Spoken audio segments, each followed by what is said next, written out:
السلام علیکم، welcome to scene sports. دوستو، آپ کو تفصیل سے آگاہ کرتے چلیں کہ آج پاکستان اور بنگلہ دیش کے درمیان پہلا ٹیسٹ میچ کھیلا گیا اور پہلے ٹیسٹ میچ کے پہلے دن ہی ایک ایسا واقعہ رونما ہوا جو شاید اس سے پہلے کبھی ٹیسٹ کرکٹ میچ کے دوران دیکھنے کو نہ ملا ہو۔ دوستو، آج جب پاکستان اور بنگلہ دیش کے درمیان یہ والا ٹیسٹ میچ جاری تھا تو میچ کے دوران ہی بنگلہ دیش میں یعنی کہ چٹاگان جہاں پر یہ والا میچ کھیلا جا رہا تھا،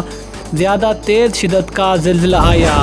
اور اس زلزلے کی جو شدت تھی وہ 6.1 ریکارڈ کی گئی، اور جیسے ہی زلزلہ آیا تو اس کے بعد امپائر نے میچ کو فوراً رکوا دیا اور اس کے بعد تمام تر کھلاڑی توبہ و استغفار کرنے لگے اور اس کے بعد جو تماشائی تھے ان میں بھی خوف و ہراس پھیل گیا۔ لیکن اللہ کے فضل و کرم سے اس زلزلے سے کسی کھلاڑی کو کوئی نقصان نہیں پہنچا۔ لیکن اس واقعے کے بعد پاکستانی کرکٹ ٹیم کے مینیجر منصور رانا نے پاکستان میں رابطہ کیا اور اس بات سے آگاہ کیا کہ تمام تر پاکستانی کھلاڑی خیر و خیریت سے ہیں اور کسی کو کوئی نقصان نہیں پہنچا۔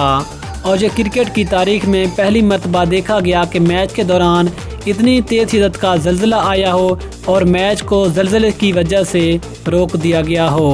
لیکن ہم اللہ پاک سے یہی دعا کرتے ہیں کہ اللہ پاک ہر مسلمان کو اپنی حفظ و امان میں رکھے، آمین۔